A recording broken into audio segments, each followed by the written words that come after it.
kulanti wanaagsan akhyaarta wada naga dhageysanaysa ay ku soo dhawaada barnaamijkii duhurnimo ee wararka ciyaaraha waa Sabti 19 bisha koowaad sanadka 2019 qodobada xiisaha leh maanta barnaamijkan uga bogan doontaana waxa kamid ah falanqaynta kulanka ugu adag Premier League ee dhex mari doona kooxaha Arsenal iyo Chelsea labada tababare oo kulanka ka hadlay caawa Real Madrid oo jawaab adag maraysa kadib marka ay soo dhaweyso kooxda Sevilla Liverpool oo soo dhaweynaysa kooxda Crystal Palace tababare Jurgen Klopp oo ka hadlay xaaladda ciyaaryahanada kooxda Liverpool Manchester United oo iyadana la ciyaaraysa kooxda Brighton kulamada kale laga ciyaarayo horyaalada kala duwan ee qaaradda Yurub sida Talyaaniga Spain iyo Jarmalka wararkii ugu waaweynaa dhanka suuqa kala iibsiga warbixin xiiso leh oo ku saabsan heshiiska ciyaaryahanka reer Jarmal ee Gonzalo Higuain tababaraha Chelsea oo si la yaab leh uga hadlay heshiiska Higuain tababaraha Arsenal waxa uu walaac ka muujiyay suuqa bisha January ee kala iibsiga iyo kooxda Arsenal qodobadaas iyo kuwa kale ayaa dhegeystayaal uga bogan doontaan barnaamijkeena duhurnimo ee wararka ciyaaraha u diyaar garooba qodobadaas iyo kuwa kale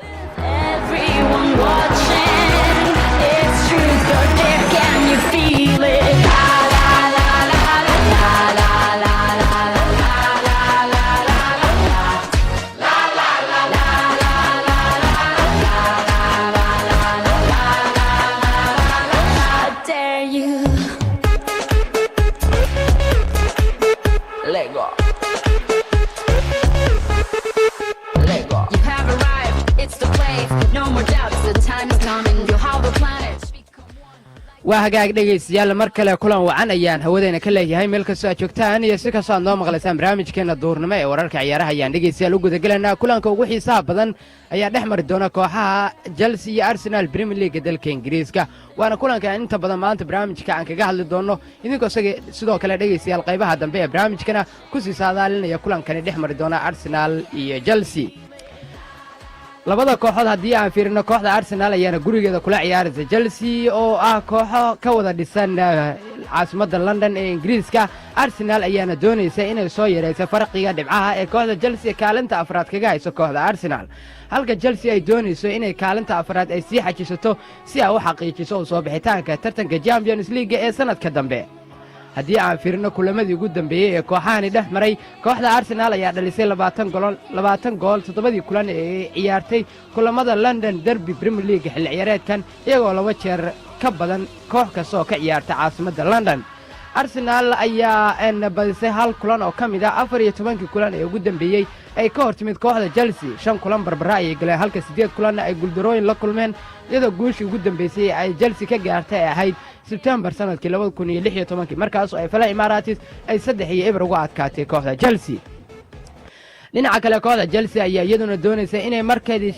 markeedii shanaad Arsenal garaacdo laba jeer hal xilli ciyaareed gudihiis iyadoo ay horay sidaas u sameeyeen xilli ciyaareedkii 2005 2006 2009 iyo sidoo kale 2012 13 iyo xilli ciyaareedkii ugu dambeeyay 2015 2016 kooxaha Liverpool iyo Manchester United ayaana horay u sameeyay iyadoona skoorkaasi ay Chelsea ay isha ku hayso iyadoona min 5 xilli ciyaareed laba jeer garaacay waa kooxaha Liverpool iyo Manchester United kooxda Arsenal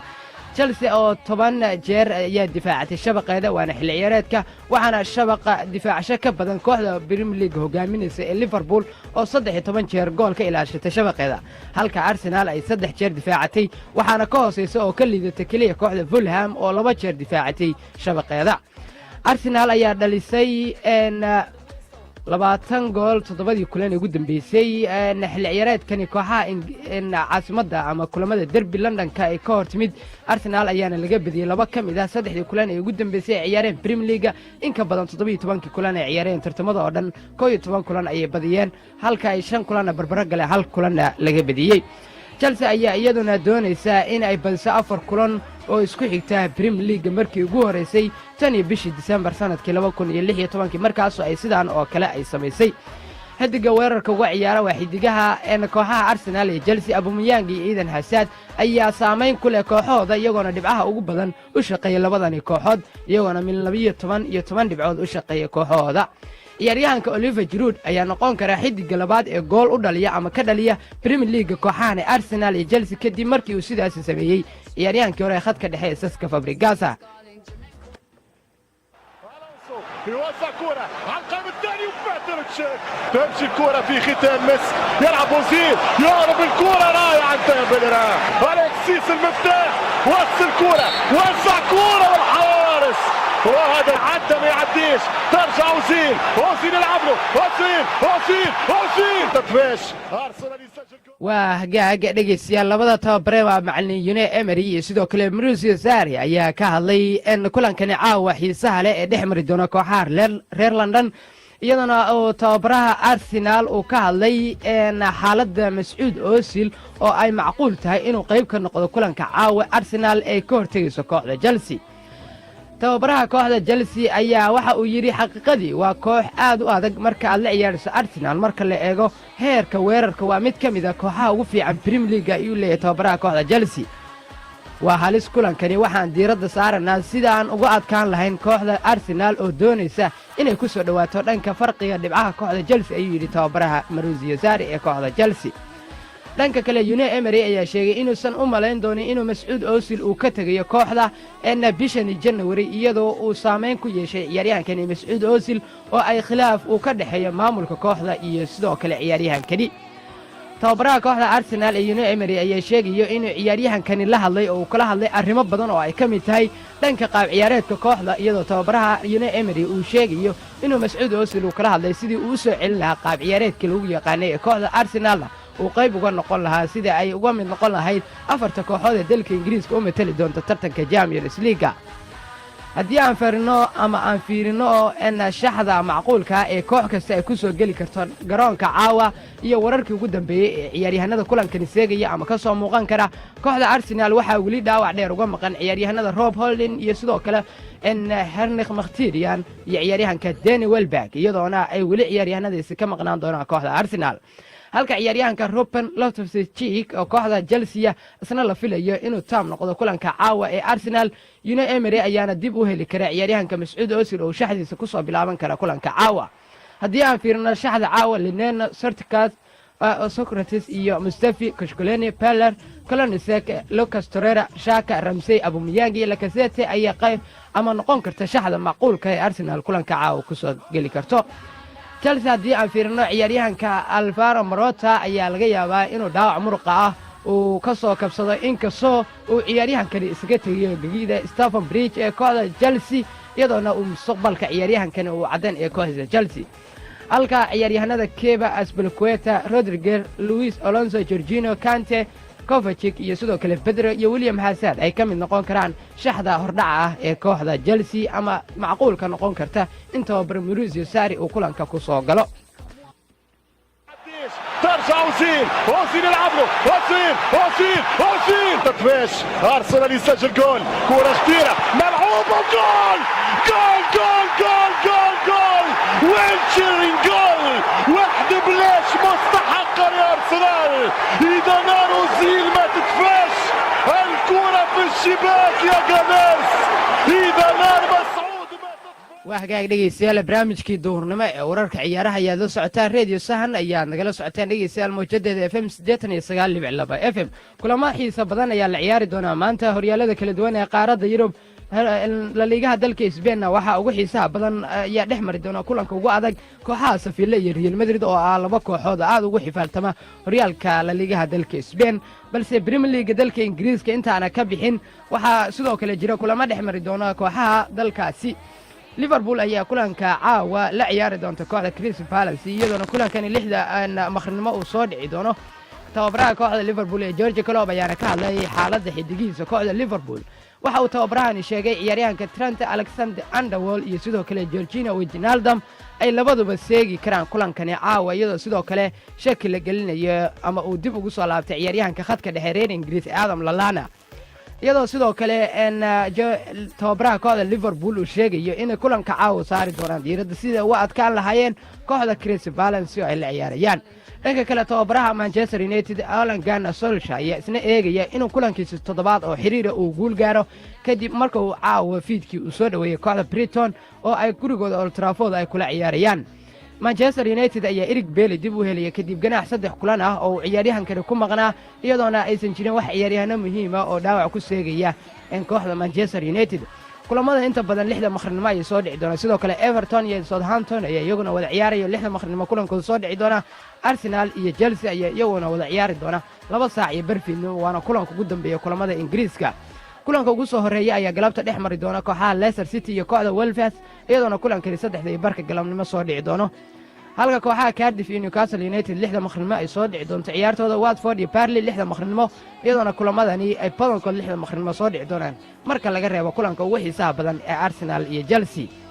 dhinaca kale dalka Talyaaniga horyaalka Serie A ayaa kulamo xiiso badan la ciyaaraya kooxda Roma ayaana gurigeeda kula ciyaari doonta Torino 5 galabnimo ayuu kulankooda soo dhici doona halka Udinese iyo Parma 2 saac fiidnimo kulankooda ay wada ciyaari doonaan Inter Milan waxay soo dhawan doontaa kooxda Sassuolo iyadoo kulankooda uu soo dhici doona 4 saac iyo bar fiidnimo وحده في الغابة عندك كل الغابة وغلبته دازار في العادة ايدين وجول البلوز يعدل السكور يعدل اللفتة يغير الورقة يكتب احلى ورقة والوثيقة من انتصار الى تعادل يا ارسن waa hagaaga dhageystayaal kulamada la ciyaaraya ayaan ku guda jirnaa waxa inoo soo socda dhanka wararka suuqa kala iibsiga warbixino xiiso leh ayaa inoo soo socda oo ku saabsan suuqa kala gadashada ciyaartoyda balse waxaan fiirin doonaa dhanka La Ligaha oo ay kulamo xiiso badan la ciyaari doono kooxda Real Madrid ayaa caawa fiidkii soo dhaweyn doonta ama gurigeeda Bernabeu kula ciyaari doonta kooxda Sevilla ama Ishbiiliya iyadoo kulankani uu yahay kulan aad u xiiso badan 6 iyo qadar 15 daqiiqo ayuu kulankooda soo dhici doonaa Real Madrid ayaa kulankii ugu dambeeyay ee Copa del Rey guuldaro kala kulantay kooxda Leganes inkastoo ay tartanka Copa del Rey wareegga xiga u soo baxday Real ayaana kulankii ugu dambeeyay La Ligaha guul ka gaartay kooxda Real Betis iyadoo ciyaaryahanka Denis Pelos uu guul ku hogaamiyay kooxdiisa daqiiqadii ugu dambeeyay ee kulankaasi haddii aan fiirino tababaraha kooxda Real Madrid ee Solari iyo wararkii ugu dambeeyay ee kooxdaasi ciyaaryahanka Lucas Vazquez ayaa ku soo laabanaya garabka midig ee weerarka kadib markii uu ka soo noqday ciyaaryahankani ganaax halka ciyaaryahanka Sergio isna la filayo inuu ku sii haysto booska daafaca bidix ee uu ka ciyaariyo ciyaaryahanka Marcelo ee reer Brazil ciyaaryahanka Denis Pelos ayaa isna macquul tahay inuu dhanka khadka dhexe ku soo bilowdo halka ciyaaryahanka Karim Benzema isna shaki la gelinayo kulankani kadib markii uu ciyaaryahankani uu ka jabay farta kulankii Real Betis kulamadii ugu dambeeyay kooxahani Real iyo Sevilla iska hor yimaadeen 27 kulan ee ugu dambeeyay kooxahani wax barbara ah maysan gelin iyadoo 16 ka mid ah kulamadaasi ay Real Madrid ay guul gaartay halka Sevilla ay 11 ka mid ah ay guuleysatay kulamadii ugu dambeeyay kooxahani iska hor yimaadeen haddii aan fiirino kulankii ugu dambeeyay horyaalka guuldaro xanuun badan ayay ka soo gaartay kooxda Real kulankii hore ee 2018 bishii 9aad dhex maray kooxahani iyadoo kooxda Real Betis ay gurigeeda si fiican uga guuleysatay kooxda Real oo ay 3 uga badisay kulankii ugu dambeeyay ee Real ay kooxdani ka adkaatay ayaa wuxuu ahaa December 2017 markaas oo ay 5-0 uga badisay kooxdani Sevilla أرسنال يسجل جول كرة خطيرة ملعوبة جول جول جول جول جول جول ويلشرين جول واحد بلاش مستحقة لأرسنال إذا نار وزيل ما تكفاش الكرة في الشباك يا جاميرس إذا waa hagaag dhageystayaal barnaamijka wararka ciyaaraha ayaan ku guda jirnaa mar dhow dhageystayaal khadka ayaad soo geli doontaan oo waxaad sii saadaalin doontaa kulanka Arsenal iyo Chelsea oo ah kulanka ugu xiisaha badan ee la ciyaarayo kulamada caawa ilaa galabta la ciyaarayo qaaradda Yurub dhanka La Ligaha ayaa kulamo xiiso badan sidoo kale ay jiraan kooxda Atletico Madrid oo si lama filaan uga soo hartay Copa del Rey ayaa booqanaysa kooxda SD Huesca iyadoo kulankooda 2 saac barfiidnimo u soo dhici doono halka Celta Vigo iyo Valencia iyaguna ay wada ciyaari doonaan caawa 4 saac 45 habeenimo ayuu kulankooda soo dhici doonaa dhanka Bundesliga dalka Jarmalka ayaa isna kulamo jira oo la ciyaaraya waxaana kamid ah kulamada la ciyaarayo kooxda Borussia Dortmund ayaa caawa 2 saac barfiidnimo la ciyaari doonta kooxda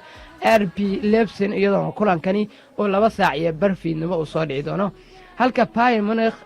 ay raahday Borussia Mönchengladbach iyo Bayer Leverkusen oo ah kulanka ugu xiisaha badan oo isna dhex mari doono 5:00 galabnimo kulamo kale ayaa jira oo xiiso badan oo horyaalkaas la ciyaarayo waxaana kamid ah kulamada dhex mari doona kooxaha Strecktad iyo sidoo kale Mainz 05 iyadoo kulankoodu 5 barka soo dhici doono kulamada aad ka soo aragti dhiman kartaan waa kulanka Arsenal iyo Chelsea iyo sidoo kale Sevilla iyo Real Madrid maxaa laga filan karaa caawa kooxda Real anagoo ka warqabna kulankii hore kooxda Sevilla iyo sidii ay uga soo guuleysatay kooxda Real Madrid oo dhibaato ku jirta horyaalka La Liga dalka Spain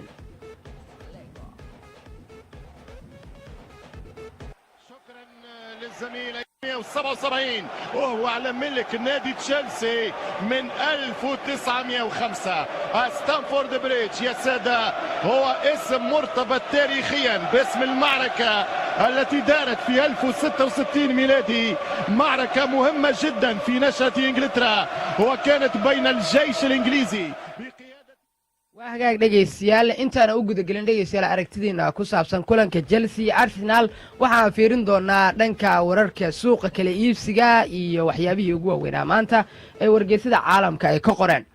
iyadoo tababaraha Arsenal kadib shirkiisa jiraa'id uu kaga hadlayay kulanka ay Chelsea wajahayaan uu tababarahan Unai Emery uu sheegay inay adag tahay ama ay aad u xun tahay xaaladda suuqa bisha January ee kooxda Arsenal kaga aadan ciyaaryahanno dhowra ayaa kooxda Arsenal la xiriirinayay iyadoo sidoo kale Aaron Ramsey uu ka mid yahay ciyaaryahanada ugu cad ee ka tagay xagaaga kooxda Arsenal balse warbixin xiiso leh ayaa ku saabsan ayaan fiirin doonaa oo ku saabsan heshiiska Chelsea ugu soo wareegaya ciyaaryahanka Gonzalo Higuain iyadoo shuruudo la yaab leh heshiiskani lagu xiray tababaraha Mauricio Sarri ee Chelsea usna arintaasi uu si la yaab leh oo shirkiisa jiraa'id kulanka Arsenal uu kaga hadlay waxyaabaha sida laga soo xigtay warar kooxda AC Milan oo Chelsea ku aadan ayaa sheegaya in ay Chelsea miiska u saartay in Juventus lacag dhan 9 milyan oo heshiiska amaahda ka hor xagaaga oo 26 milyan ugu wareegi doono shuruudaha lagu xiray ciyaaryahankani waxaa ka mid ah in ciyaaryahankani uu si toos ugu wareegi karo haddii Higuain ay kooxda Chelsea ay ku dhamaysato kaalinta saddexaad ee kala sareynta Premier League waana mid ka mid ah faa'iidooyinka ugu waaweyn ee kooxda Chelsea ciyaaryahankani ay ku qabto sidoo kale shuruudaha waxaa ka mid ah in ciyaaryahankani haddii uu 15 gool dhaliyo xil ciyaareedka inta ka harsan Premier League uu si toos ugu wareegayo kooxda Chelsea shuruudaha kale waxaa ka mid ah oo iyaduna shuruud kale oo aad u adag in ay kooxda Chelsea ay ku guuleysato haddii ay ku guuleysato tartanka Europe League oo ciyaaryahankanina 5 gool oo tartankaas uu dhaliyo inuu si toos ah ugu wareegi doono kooxda Chelsea waana shuruudo dhammaantood aad u adag balse ku xiran ciyaaryahankan iyo qaabiyareedkiisa kooxda Chelsea marka uu ka soo dego caasimadda London dhageystayaasha waa u gudagelaya kooxda Paris Saint-Germain ayaa isha ku haysa ciyaaryahanka khadka dhexe kooxda Everton Idris Gueye ciyaaryahankan reer Senegal ayaa sidoo kale kooxda Paris Saint ay doonaysaa inay la soo wareegto sida uu qoray wargeyska Liquid iyadoo sidoo kale wararka kooxda Liga 1 ka haysata sidoo kale isha ku hayso ciyaaryahanada Leandro Paredes iyo sidoo kale cidiga kooxda Borussia Dortmund Julian Weigl kooxda Juventus ayaa doonaysaa inay la soo wareegto ciyaaryahanka lagu magacaabo Tanguy Ndombele ee kooxda Lyon sidoo ay ku wareyso jariirada Sky Sports ee ka soo baxda dalka Talyaaniga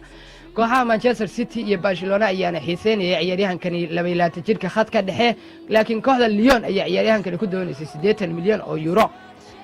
ciyaaryahanka weerarka ku ciyaara kooxda Manchester United Antonio Martial ayaa ku dhow inuu heshiis waqti dheer u saxiixo kooxda Manchester United sida ay markale u qorayo Sky Sports ayaana xaqiijinaysa in Manchester United heshiis la gaartay ciyaaryahanka reer Faransa kaas oo qalinka ku doogi doona heshiis sansara ah oo ku eg ilaa 2024 wararka kale ee maanta ugu waaweynaa waxaa ka mid ah Wayne Rooney ayaa ka hadlay tababaraha uu u dhiibi lahaa Manchester United ama dookhiisa koowaad isagoo sheegay in Pochettino uu yahay tababaraha kaliya ee ku haboon haddii uu sida rasmiga ah heshiiskiisa u dhaco tababare Ole Gunnar Solskjaer inuu noqon karo Pochettino tababaraha ugu haboon ee hogaamin kara Manchester United balse tababarahani ayaa waqti fiican ku qaadanaya kulamadiisa bilowga ah kooxda Manchester United iyadoo ciyaaryahanada kooxdaasi ay u riyaaqeen tababarahani dhageystayaal 84 ayaad barnaamijka uga soo aragti dhiiban kartaan haddaan intaas uga nimaano dhanka wararka suuqa kala iibsiga iyo waxyaabihii ugu waaweynaa maanta dhageystayaal ayaa mar horeba khadka soo galay oo doonaya inay kasii aragti dhiibtaan kulanka Chelsea iyo Arsenal oo ah kulanka ugu xiisaha badan dhageystayaal khad ku jira dhageys soo dhow ay magacay halkan naga soo wacsid waa tahay cabdi ku soo dhow barnaamijka la socotay ka waran kulanka Arsenal iyo Chelsea كلنا لكن runtii waxa islaahay waxa guud u rajeynaya Arsenal waa tahay marka kulan kale imisa ku saadaalinaysaa 2-3 ay Arsenal ku badan tahay 2-3 2-3 waa hagaag aad baa mahadsan tahay kulankani caawa Arsenal haddii ay waxay dhanka dhibcaha soo yareen doontaa kooxda Chelsea oo kaalinta afraad ku jirta balse Chelsea ayaa u halgamaysa sidii ay xajisan lahayd booska afraad oo ay u hanqal taagayso Manchester United dhegeysaha khad ku jira ayaan siinayaa dhegeysi soo dhow waa ku maqlaa magacaaga halkan naga soo wacsid وعليكم السلام dhegeysi magacaaga halkan naga soo wacsid waa ka xumahay dhegeysahaas waan ismaqli weynay fariin qoraaleedka ayaa sidoo kale ku sii saadaalin kartaan kulankani dhegeysahaas khad ku jira ayaa bal siinayaa dhegeysi soo dhow hallo haye magacaaga halkan iga soo wacsid dhegeysi waa tahay Axmed taageera Arsenal soo dhow kulanka caawa ka waran Chelsea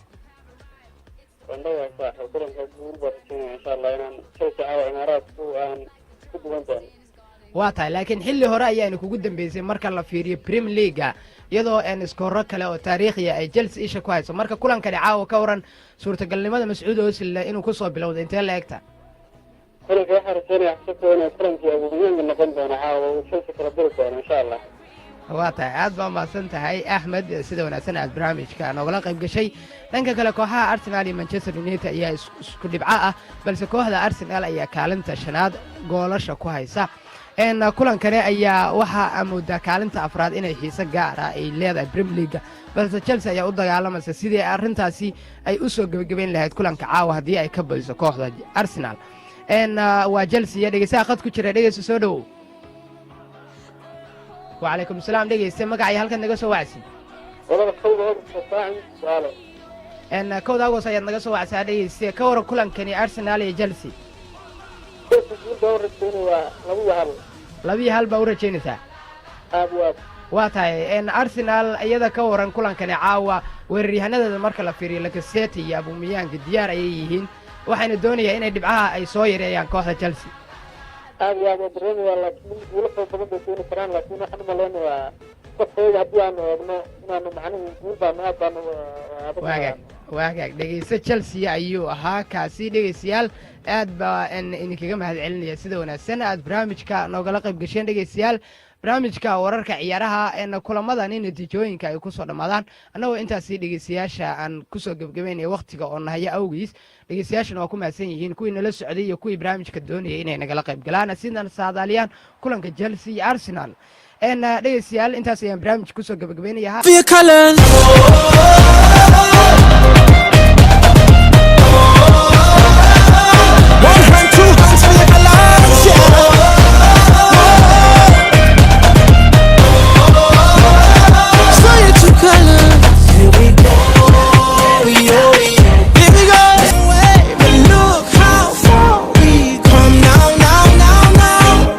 Hands up for your colors.